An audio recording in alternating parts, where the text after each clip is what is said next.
Mövzulara gəlincə, neyrocərrahiyyə bir neçə öz içərisində də bu branşlara ayrılır. Kranial cərrahiyyə, vaskulyar cərrahiyyə, onurğa cərrahiyyəsi və funksional cərrahiyyə kimi ayıra bilərik və bu bütün mövzular, neyrocərrahiyyəni kapsayan bütün mövzular əslində ələ alınacaqdır. Təbii ki, neyrocərrahiyyə çox geniş bir elm sahəsidir. Hər şey barədə danışmaq olmaz.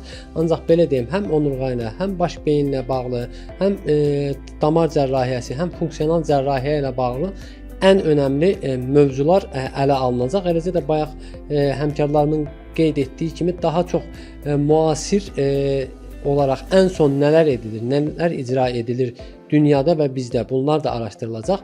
Qeyd edim ki, bayaq Rövşən doktor da, Tural doktor da qeyd etdi ki, əslində biz fərdi olaraq bir çox uğurlu əməliyyatlar icra edirik. Hətta mən belə qeyd edim ki, Azərbaycanda mən deyərəm ki, icra edilməyəcək elə bir cərrahi əməliyyat yoxdur.